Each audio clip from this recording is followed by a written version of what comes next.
It all started with an oat milk latte and a 3% phone battery. I was running late. Not dramatically, just the kind of late where you jog a little with your suitcase, but still try to look casual so people don't assume your life's falling apart. I'd barely made it through security at JFK, sweat sticking my shirt to my back, when I checked the departure board and saw Gate 34. Terminal C easy. I didn't even double-check the city listed next to it. I just followed the signs and the crowd like I was in some kind of commuter trance. My flight was supposed to be headed to Minneapolis. My college roommate Jeremy was getting married, and I'd promised, on a blood oath and several drunken voice memos, that I'd be there. So this was meant to be a quick 2-hour trip. Show up, give a toast, drink too much, go home with mild regret, and maybe a slice of cake in my pocket. That was the plan. What actually happened is I boarded the wrong flight. I blamed the dead phone, and the coffee line that took forever, and the gate that changed at the last second without any announcement. I could hear over the sound of my earbuds playing lo-fi beats to calm my travel anxiety. I remember looking up once, briefly, thinking, wow, there are a lot of people going to Minneapolis today, and just following them. No scan of the screen. No second thought. I scanned my boarding pass, got a friendly beep, and walked straight into the beginning of a personal sitcom. I took my aisle seat, sipped my ginger ale, and mentally prepped for wedding small talk. About 45 minutes in, the pilot's voice floated through the cabin. Folks, we'll be landing in Charleston in about an hour. Charleston, South Carolina. I blinked. Sat up straighter. Maybe he meant Charleston, Minnesota? Is that a place? I glanced at the flight map on the screen in front of me, and my stomach dropped. The dot was nowhere near the Midwest. I turned to the woman next to me, who was knitting something aggressively green. I said, trying to sound calm. This flight is going to Charleston? She didn't even look up. First time, she said. I nodded slowly. You could say that. I didn't know what to do. I mean, what do you do when you realize you're hurtling through the sky to the wrong state? I briefly considered pressing the flight attendant call button and announcing my mistake like some kind of mid-air confession. Excuse me, I've boarded the wrong plane and would like to disembark immediately. As if they'd just toss a parachute at me and wish me luck. Instead, I sat there, ginger ale sweating in my cup holder, and panicked quietly. The thing is, I'm not usually this person. I triple-check locks. I Google reviews before I buy toothpaste. I once called my credit card company to verify a $6 charge because it seemed emotionally suspicious. But that day, I was a walking disaster in sensible shoes. The woman next to me, Margie, eventually looked up from her yarn. You okay, dear? She asked, eyes kind, needles clicking rhythmically like calming background music. I nodded too quickly. Yep, totally fine. Just slight detour from my intended life direction. She chuckled. Well, sometimes the best stories come from the wrong turns. It sounded like something you'd find cross-stitched on a pillow at a beach house, but in that moment, it actually helped. I took a breath. Okay, fine. I was going to Charleston. I could fix this. Worst case, I'd buy a return ticket, apologize profusely to Jeremy, and spend the night somewhere with free Wi-Fi and continental waffles. We landed to the kind of warm, humid air that feels like a hug from someone who doesn't know their own strength. My hair immediately puffed into a small cloud. I stepped off the plane, fully prepared to fix the mess I'd made. But then, right as I reached the arrivals area, someone waved at me. Not a polite wave. A hey, it's you kind of wave. A woman in a yellow sundress. I glanced behind me. No one there. Ben, she called out. You made it. I opened my mouth to explain. But before I could, she ran up and hugged me. Hugged me. And here's the kicker. She smelled like oranges. And I hugged her back. I wish I could tell you I corrected her right then and there. That I gently peeled her arms off me and said, Hi. I think there's been a hilarious case of mistaken identity, and I'm not Ben, although he sounds delightful. But I didn't. Instead, I stood there like a human question mark, mid-hug, too stunned to form syllables. She pulled back just slightly, hands still on my shoulders, eyes bright. I wasn't sure you'd actually come. Now, I should clarify, I'm not the type to play along with strangers. I don't pretend to be someone I'm not, especially not when it might lead to police involvement. But there was something about her. This woman in a sunflower yellow dress with sunglasses on her head and a tote bag slung over one shoulder that made the world around her feel slightly more vivid. Like maybe I'd stumbled into a parallel life that, frankly, looked more exciting than mine. I tried again. Listen, I think. You're probably exhausted, she cut in. Long flight? Come on. The car's this way. I glanced around. No signs of a film crew. No prank show producers jumping out from behind potted palms. Just people minding their own business while I was actively being adopted by a stranger. I followed her. I know. Terrible idea. But something in me, a deeply buried adventurous gene or just extreme airport fatigue, decided, what the heck. She drove a tiny blue Fiat that smelled faintly of coconut sunscreen. As we pulled out of the airport, she started talking. Her name was Sadie. She was from Charleston but had been living in Atlanta for a few years. This weekend, though, was special. A reunion. I can't believe you're actually here, she said again. After everything. I thought you'd ghost forever. My brain hit pause. Ghost? After everything? Who exactly was been to her? An ex? A best friend? A long-lost cousin with boundary issues? Before I could ask, she added softly, I was nervous, you know, that you'd show up and everything would feel the same. Then she glanced at me, eye searching. Does it? And just like that, I had no idea if I was in a case of mistaken identity or the first scene of a very complicated rom-com. I thought about confessing right there, telling her my name wasn't Ben, that I'd never been to Charleston before, that I wasn't who she thought I was, but the words caught in my throat like they'd been jammed by fate itself. I mean, how do you explain something like that without sounding like a lunatic? Hey, Sadie, love the vibe, but I'm actually a guy named Dylan who got on the wrong plane and is now accidentally impersonating someone you have very complicated feelings about. We drove in silence for a bit, the air heavy with unspoken tension and the faint buzz of a folk playlist drifting through the car speakers. Then she took a sudden turn off the highway, down a gravel path lined with trees so green they looked photoshopped. We're here, she said. Here turned out to be a lake house. An actual lake house.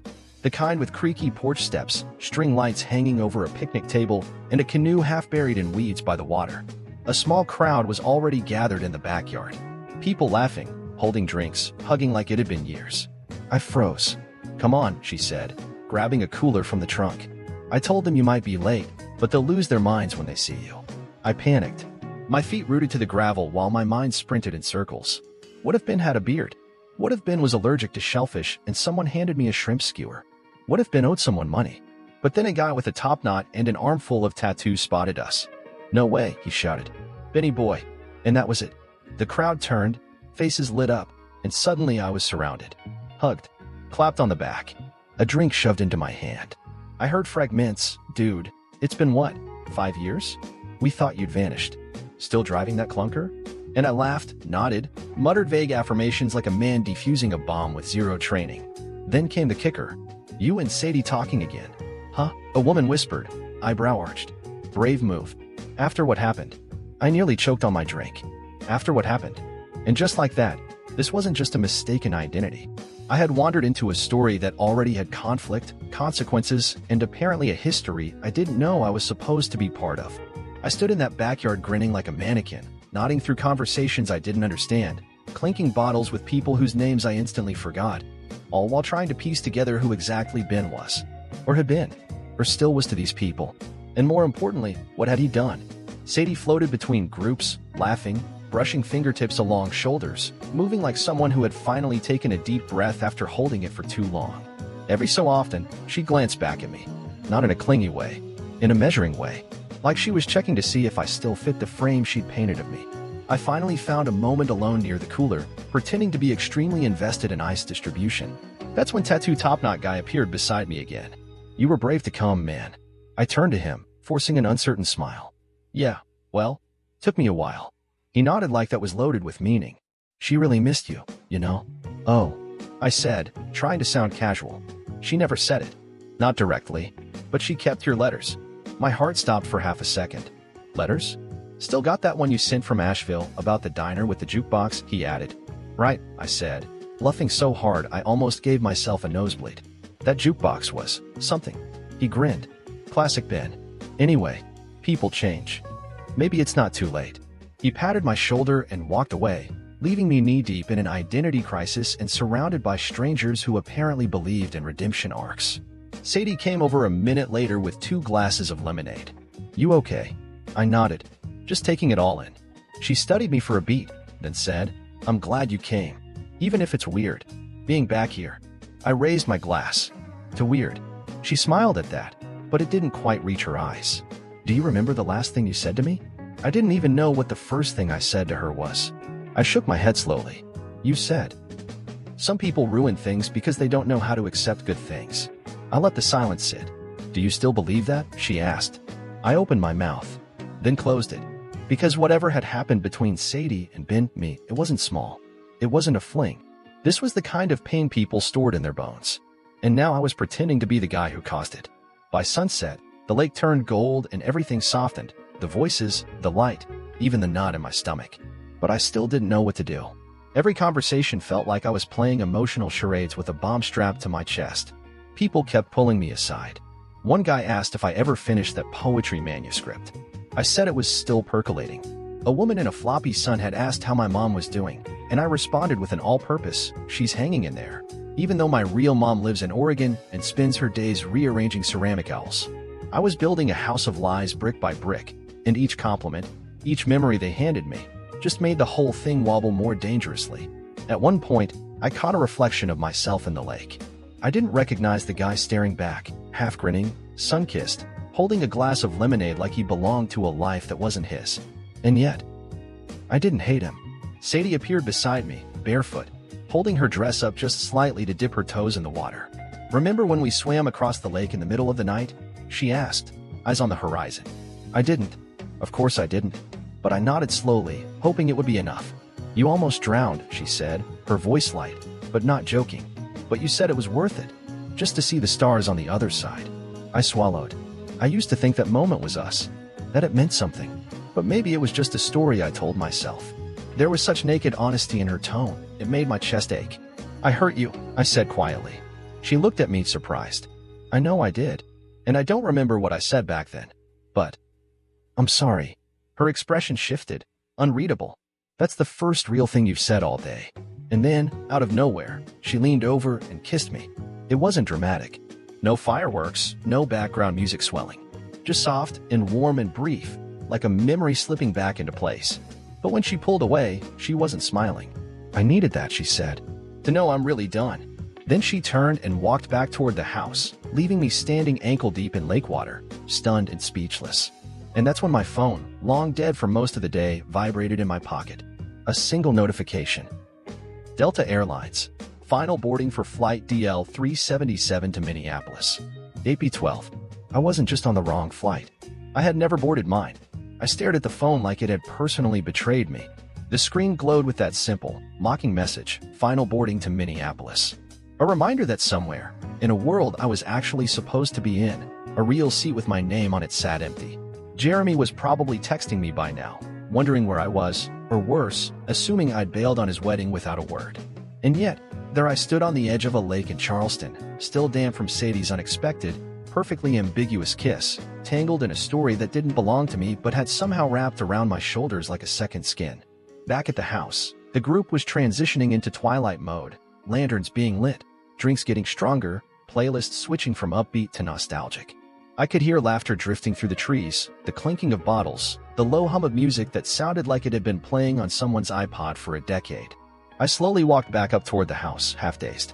I didn't know what I was doing anymore. I told myself I'd come clean, that I'd explain the mistake, apologize, buy a return ticket, and vanish. But each time I opened my mouth, something realer came out instead. A look, a shrug, an apology I didn't understand the backstory to.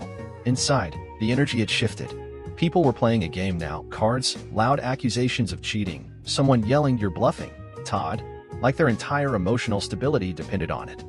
I grabbed a bottle of water and stood near the doorway, trying to decide how to make my exit.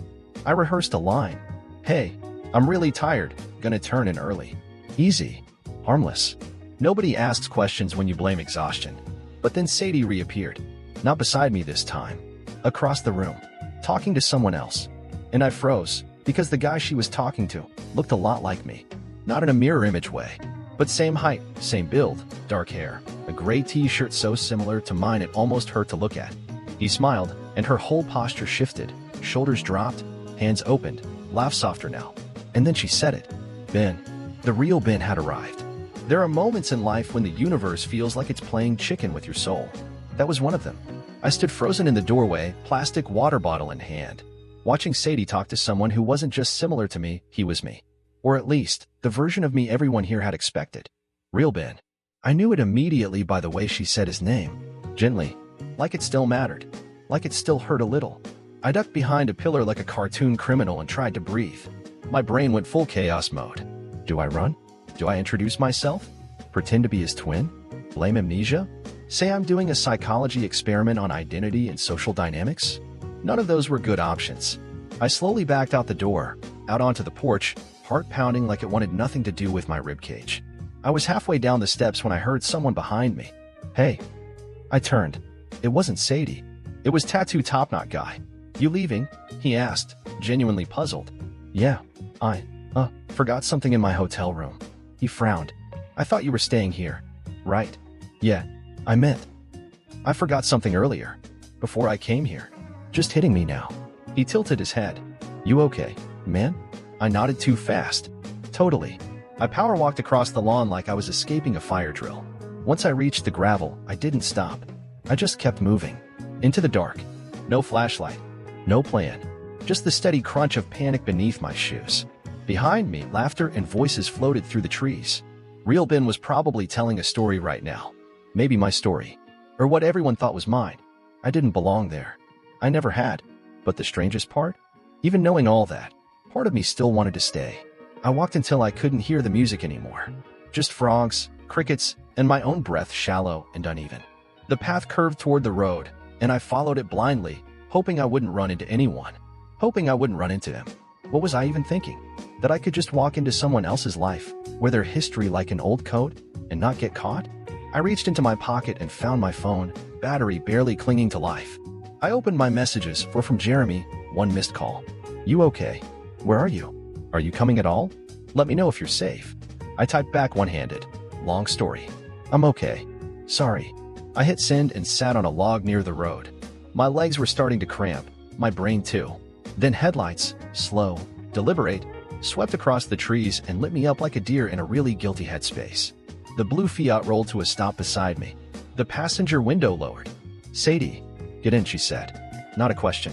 I stood slowly, unsure whether I should be terrified or relieved. I slid into the seat. She didn't drive away.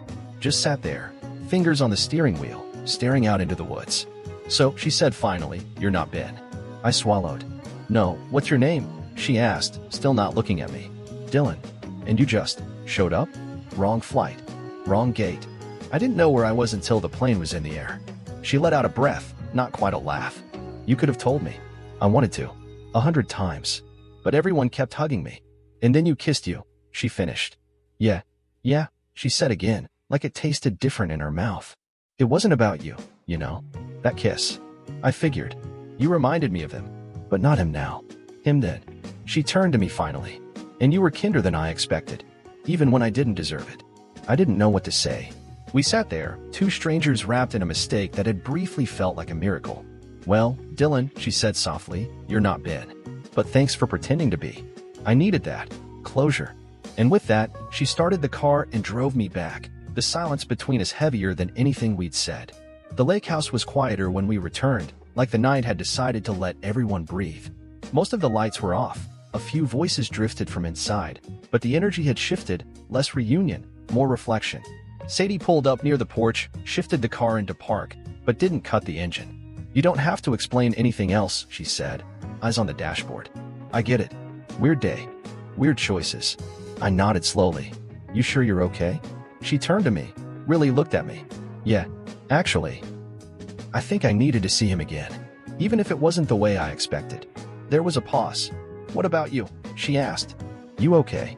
I think so, I said, confused, embarrassed, but maybe also better. Better how? She asked. I shrugged. I've spent a long time doing the right things. The responsible things. I motioned to the car, the night, the house behind us. This was a mistake, but it felt like the first interesting thing that's happened to me in a while. Sadie smiled, and for the first time since I met her, it wasn't sad. Well, Dylan, she said, you made quite the impression for a guy who wasn't even invited. I seem to have a talent for that, I said. You should probably tell them, she added. Eventually. Eventually, I echoed, though I wasn't sure if I meant it. I stepped out of the car and closed the door gently behind me. She drove off slowly, taillights glowing like twin fireflies until they disappeared down the road. I stood there in the dark, alone again, and oddly at peace. I walked back to the house, ready to grab my bag, call a rideshare, and finally make my exit. But when I stepped onto the porch, someone else was there, sitting on the swing, staring at the stars. Real Ben. He looked up. "You're him, aren't you?" he said, voice calm. "The guy who pretended to be me." I froze. "I didn't mean to." "Doesn't matter," he interrupted, then gestured to the empty space beside him. "Sit." And I did. We sat in silence for a full minute, just the creaking of the porch swing and the soft hum of night filling the space between us. I expected him to punch me, or at the very least, yell. But instead, Ben let out a sigh that sounded like it had been waiting years to be exhaled. "So," he said finally, "how was it?" I blinked. "How was what?" "Being me." I looked over at him, trying to read the expression on his face. It wasn't anger. If anything, it looked like relief. "Honestly," I said. "Confusing. Intense. Weirdly emotional. People here love you. Or they used to." He nodded slowly. "Yeah, that's the part one didn't know how to come back to." "Why'd you leave?" I asked. He was quiet for a while. "Sadie and I, we weren't right. Not really, but we kept trying to make it feel right. And then I left without saying goodbye, because I thought disappearing would hurt her less than the truth. And did it?" He gave a small, bitter laugh. "Apparently not." I leaned back on the swing, the wood cool against my palms. "She kissed me," I said, unsure why I admitted it. "I figured," he said without flinching. "And then she told me she was done."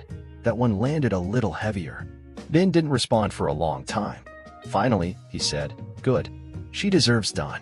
We sat again in silence, not exactly awkward, but suspended. "Why didn't you say something when you saw me?" I asked. "Honestly," he said, echoing my earlier tone. "I wanted to see what version of me you'd be. And maybe, part of me wanted to believe someone else could fix what I broke." "That's a lot to put on a stranger from a wrong flight," I said, smiling despite myself. He chuckled. "Yeah, but you didn't run." "Not right away," I said. "I tried, but she found me." He nodded. "She usually does." The porch light flickered above us, and for the first time that day, everything felt still. Then Ben stood up, stretched, and looked at me. "Well, Dylan, thanks for trying." He paused. "But maybe next time, get on the right plane." And with that, he walked inside. I sat on that porch swing long after Ben disappeared into the house. The creak of the wood slowed, the night folded in around me, and for the first time in what felt like years, I let my mind be quiet. No buzzing phone. No inbox. No should-haves or could-haves. Just me. And somehow, it didn't feel like nothing. It felt like the start of something. I stood up, grabbed my bag, and started walking. No dramatic goodbyes, no explanations owed. The gravel crunched beneath my shoes as the sky began to bleed into the faintest hint of morning. I made it to the road just as the first rideshare car I called finally showed up. A sleepy driver named Cliff waved me in, and I climbed into the back seat without a word. "Airport?" he asked. I hesitated, then nodded. "Yeah, airport." As we pulled away, I glanced back once. The lake house was still. I imagined inside, Sadie was asleep. Maybe dreaming of stars on the other side of the lake. Maybe not dreaming at all. I reached into my pocket and pulled out the napkin I'd scribbled on earlier. Just one word. "Thanks." I'd planned to leave it on the porch swing. Instead, I folded it and kept it. A souvenir from a day I wasn't supposed to live. At the airport, the woman at the counter looked up and smiled. "Where to?" she asked. I thought for a second. Minneapolis was still on the board. So were a dozen other places. But I just smiled back and said, "Somewhere new." She raised an eyebrow. "You're feeling adventurous, huh?" "Let's just say," I said, "I got on the wrong flight once, and it turned out to be exactly where I needed to go." She printed the ticket, handed it to me. As I walked away, I didn't look at the destination right away. I didn't need to. Because for the first time in a long time, I wasn't trying to get back to something, I was just moving forward. And as the engines roared and the runway blurred past the window, I leaned back, closed my eyes, and smiled.